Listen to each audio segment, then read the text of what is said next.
السلام علیکم ناظرین، میں خالد چودھری اور آپ دیکھ رہے ہیں میرا آفیشیل چینل۔ ناظرین، بات کریں گے حالات حاضرہ کی کہ آج سینٹ کے بل پاس کرنے کی کوشش کی گئی۔ بیسیکلی اس بل پاس کرنے کا مقصد تھا عمران خان کو کھڑے لائن لگانا، کنارے لگانا،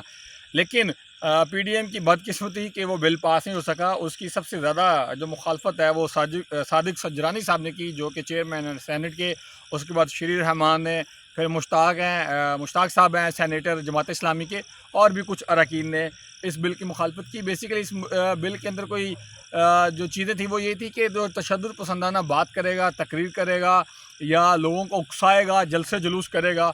اس کارکن کے اوپر، اس لیڈر کے اوپر اور اس پارٹی کے سربراہ کے اوپر جو ہے وہ کیٹیگری اے بی کے موجودہ حکومت جو ہے وہ ایف آئی آر کروائے گی اور کیسز چلائے گی۔ لیکن یہ خوش قسمتی ہے پی ٹی آئی کی کہ یہ بل جو ہے وہ ریجیکٹ ہو گیا۔ ابھی ایک طرف تو یہ کہا جا رہا ہے کہ بیک ڈور ڈپلومیسی چل رہی ہے، لیکن دوسری طرف جو خواجہ آصف صاحب ہیں وہ پتہ نہیں اب کیا چاہتے ہیں۔ وہ فوج کے اندر کوئی دڑار ڈالنا چاہتے ہیں خدا نخواستہ، یا جو موجودہ چیف آرمی سٹاف ہیں ان کو پریشرائز کر کے رکھنا چاہتے ہیں، کیونکہ انہوں نے کچھ دن پہلے منصور علی خان کے ایک پروگرام کے اندر بات کی کہ 2019 جون کے اندر جو ہے ہمیں حکومت کی آفر ہوئی کہ پہلے پنجاب کو ڈی سیٹ کریں اور اس کے بعد جو ہے آپ کو وفاق کی حکومت دسمبر میں دے دی جائے گی۔ پھر 21 اپریل اور جون کے اندر دوبارہ سے آفر دی گئی، یہی کہ پہلے پنجاب کو ڈی سیٹ کریں، یعنی کہ ڈی سیٹ کا مطلب یہ ہے کہ پہلے پنجاب کے اندر جو پی ٹی آئی کی حکومت ہے اس کو ڈی ریل کر کے آپ اس کے اوپر براجمان ہو اور پھر وفاق کی حکومت دی جائے گی۔ اور اس کے اوپر بڑے سخت تنوع سوالات اور جوابات کیے گئے۔ اس وقت جو آئی ایس آئی کے چیف تھے وہ موجودہ ہمارے چیف آرمی سٹاف جو ہیں حافظ سید عاصم منیر صاحب ہیں، اس وقت وہ ہے وہ D G I S I تھے، آپ director general I S I کہہ لیں یا chief of I S I کہہ لیں، لیکن اب اس کے اندر بھی انہوں نے شک و شبہات ڈال دیے ہیں کہ اس وقت اگر ڈیل ہوئی تو جو D G I S I ہیں وہ اس چیز سے باخبر تھے۔ اب آپ اس سے بھی بڑے شک و شبہات پیدا کر رہے ہیں۔ یہ اگر اس کے اوپر سوال اٹھایا جائے تو بڑی مشکلات سامنے آ سکتی ہیں۔ دوسرا، کل جو ہے وہ چین کے وزیر اعظم صاحب جو ہے وہ پاکستان تشریف لا رہے ہیں اور صدر پاکستان سے بھی ملاقات کریں گے، وزیر اعظم پاکستان شہباز شریف سے بھی ملاقات کریں گے، اور ساتھ میں جو سی پیک کا ایک منصوبہ چل رہا ہے اس کی 10 سال کی جو تقریب ہے اس کے اندر بھی شمولیت اختیار کریں گے۔ اور جب نگران حق سیٹ اپ آ جائے گا تو تب صدر چین زی جن پنگ جو ہے وہ بھی پاکستان کا دورہ کریں گے۔ اب اس صورتحال میں لگتا تو یہ ہے کہ عمران خان کے لیے کوئی اچھے تاثرات جو ہے وہ موجودہ حکومت کے اندر نظر آ رہے ہیں، لیکن اگر یہ الیکشن عمران خان کے بغیر ہوں گے یا عمران خان کو علیحدہ کرنے کی کوشش کی جائے گی تو پھر جو نگران سیٹ اپ ہے، اگر آپ 1972 میں جائیں تو جنرل ضیاء الحق صاحب نے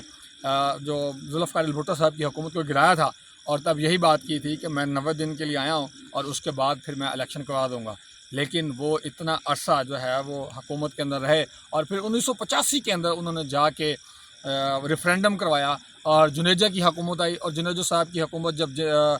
جنیوا کے اندر اور باقی ملکوں کے اندر انہوں نے کچھ معاہدات کیے تو اس کے بعد ضیاء صاحب ناراض ہوئے اور پھر ان کی حکومت کو گرا دیا گیا، اور پھر محترمہ بے نظیر بھٹو صاحبہ کے ساتھ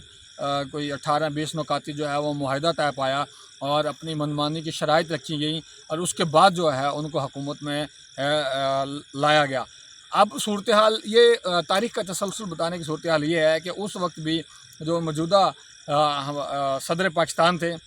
ان کو ہماری ایجنسی نے رپورٹ دی کہ ذوالفقار بھٹو صاحب کی پاپولیرٹی جو ہے وہ بہت زیادہ بڑھ گئی ہے، اگر آپ الیکشن کروائیں گے تو وہ الیکشن کے اندر جیت جائیں گے۔ اب موجودہ صورتحال بھی یہی ہے کہ عمران خان صاحب کی جو پاپولیرٹی ہے وہ بڑھتی جا رہی ہے دن بدن، جس طرح کہ ابھی ٹک ٹاک کے اوپر انہوں نے اکاؤنٹ بنایا اور کچھ ہی دنوں کے اندر 6 ملین جو ہے ان کے سبسکرائبر بڑھ گیا اور پھر اس سے اور اوپر چلے گئے۔ تو بہت سارے یوٹیوبرز نے اس کے اوپر تنقید بھی کی، اتنے تو یوزر نہیں ہیں جتنے ان کا ویوز مل گئے ہیں۔ یوزر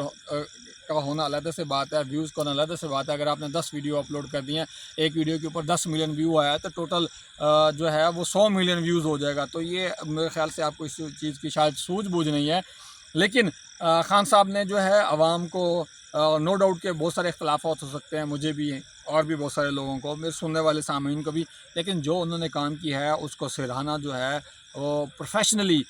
رائٹ بنتا ہے کہ انہوں نے عوام کو سوشلائز کیا ہے، پولیٹیسائز کیا ہے۔ کہ پولیٹکس کی جو ہے وہ تھوڑی سی سوجھ بوجھ دی ہے، اور جو ٹویٹر ہے، ٹک ٹاک، فیس بک، انسٹا، جو ڈیجیٹل چیزیں ہیں اس کے یوزر جو ہے وہ انہوں نے بڑھائے ہیں، اور اسی وجہ سے ان کی فین فالوئنگ جو ہے وہ بہت زیادہ بڑھتی جا رہی ہے۔ اور دوسری طرف جو پی ڈی ایم ہے اور ان کے سربراہ ہیں اور بہت سارے لوگ جو ہیں وہ سوشل میڈیا سے دور ہیں، اور جتنا زیادہ وہ خود سوشل میڈیا سے دور ہیں اتنا ہی انہوں نے اپنی عوام کو ان کے رائٹس اور جو ان کے بنیادی سٹیزن رائٹس ہیں ان سے دور رکھا ہوا ہے۔ جب آپ سوشل میڈیا کے یوزر بنتے ہیں تو آپ کو بہت ساری اپنے رائٹس کا چیزوں کا پتہ چلتا ہے، جس طرح کہ ہمارے ٹیکسز بڑھتے جا رہے ہیں تو سوشل میڈیا کے توسط سے بہت سارے لوگوں کو ان چیزوں کا پتہ لگتا جا رہا ہے، اور وہ اس کے اوپر آواز بھی اٹھا رہے ہیں۔ اب دوسری بات یہ ہے کہ ہمارے موجودہ آئی جی صاحب کا یہ بار بار عدالت کے اندر معزز جج صاحب کے سامنے یہ کہنا ہے کہ ہم عمران ریاض خان صاحب کو نہیں ڈھونڈ پا رہے، ہمارے بساطت سے باہر ہے، وغیرہ وغیرہ۔ لیکن سوال یہ بنتا ہے کہ صنم جاوید خان کے شوہر عتیق ریاض خان صاحب جو کہ روپوش تھے، کیونکہ ان کے اوپر بھی ایف آئی آر کی جا رہی تھی، حالانکہ وہ انتہائی شریف و نفس انسان ہے، اور ایک نجی سینئر کالج کے اندر یعنی کہ گریجویٹ کالج کے اندر وہ کلاسز دیتے ہیں، اور وہ کسی اپنے دوست کی طرف ایک سائیڈ لائن تھے اور آن لائن کلاسز دے رہے تھے، لیکن ان کو ٹریپ کر کے یا جس طرح کر کے بھی ان کو اٹھا کے ان کے اوپر جو ہے وہ ایف آئی آر دی گئی، اور ان کو جو ہے وہ اے ٹی سی کورٹ کے اندر بھی پیش کیا گیا۔ تو ایک عام انسان جو ہے اگر اس کو ڈھونڈا جا سکتا ہے تو عمران ریاض خان صاحب کو کیوں نہیں ڈھونڈا جا سکتا، یا ان کو منظر عام پر کیوں نہیں لایا جا سکتا، اور اس سے متعلقہ جو ان کی صحت یابی کی خبریں ہیں وہ کیوں نہیں بتائی جا رہی، چھوٹے چھوٹے جو ٹچکلے ہیں وہ کیوں کسی تھرڈ ریفرنس کے ذریعے سنائے جا رہے ہیں۔ ناظرین، یہ جو چیزیں ہیں یہ بڑی کرٹیکل ہیں، اور کرٹیکل چیزوں کے اوپر اگر آپ کرٹکس کی طرف جاتے ہیں یا کرٹیسزم کرتے ہیں تو پھر آپ کے لیے بڑی مشکلات ہوتی ہیں، جس طرح کہ ایک اینکر بھی ہیں، ٹک ٹاکر بھی ہیں، کنٹینٹ کریٹر بھی ہیں منیب، ان کو بھی اٹھا لیا گیا ہے۔ 9 مئی کا واقعہ کب ہوا اور اب اس کیس کے اندر اٹھایا گیا، انہوں نے ایک ویڈیو بنائی اور اس ویڈیو کے اندر انہوں نے یعنی کہ جو صورتحال تھی اس کے اوپر بات چیت کی، بعد میں وہ ویڈیو انہوں نے ڈیلیٹ کی اور پھر معذرت کی اور کہا کہ میں تشدد پسند نہیں ہوں اور نہ ہی اس واقعے کی میں پرزور مذمت کرتا ہوں، لیکن پھر بھی انہیں اٹھا لیا گیا۔ اور سننے میں یہ آ رہا ہے کہ آپ بھی وعدہ ماں گواف بنیں، پریس کانفرنس کریں جس طرح کے باقی لیڈران نے کی۔ ابھی دیکھیں صورتحال کس کروٹ بیٹھتی ہے، لیکن حالات سے آگاہ بگائے جو ہے وہ واقف رہیں تاکہ آپ کے لیے آسانیاں پیدا ہوں۔ مجھے اجازت دیجیے، بہت شکریہ، اللہ حافظ۔